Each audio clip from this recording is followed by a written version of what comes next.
Sono momenti nei quali bisogna passare, l'ho sempre detto, sono i momenti nel quale la vetta sembra lontanissima, sono i momenti dove ti vuoi anche sbloccare ma fai fatica a farlo.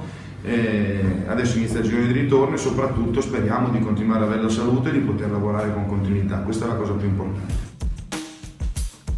Quella tripla mancata di Logan nel finale che avrebbe potuto cambiare le sorti della gara. L'istantanea del momento della De Longhi è tutta qui. Vede la voce frustrazione. Una squadra che non riesce più a trovare il bandolo della Matasse che quando ci arriva vicino lo perde di nuovo. 4 sconfitte in fila non era mai accaduto alla Treviso Basket anche nei periodi più difficili in 7 anni. E il sogno di regalarsi i playoff da neopromossa lascia il posto all'incubo di doversi ricordare che il reale obiettivo è salvarsi.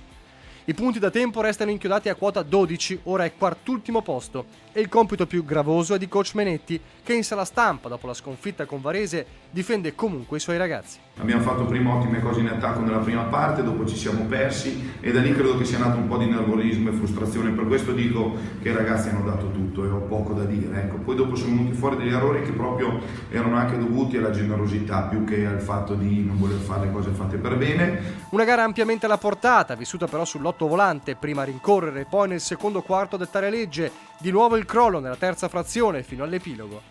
Ma Menetti è chiaro, ci si deve arrabbiare più per altre sconfitte che per questa. Ma non voglio vedere il passato, voglio vedere avanti con grande positività.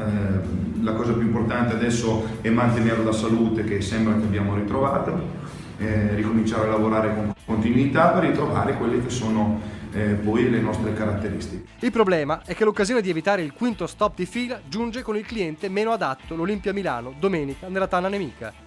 Affrontando una squadra, quella di Ettore Messina, che non sta certo brillando e che avrà la bava alla bocca per ritrovarsi usando un potenziale finora mai espresso completamente. È il via al girone di ritorno nel quale Treviso torna sulla terra per focalizzare il vero bersaglio del 2020, restare in Serie A.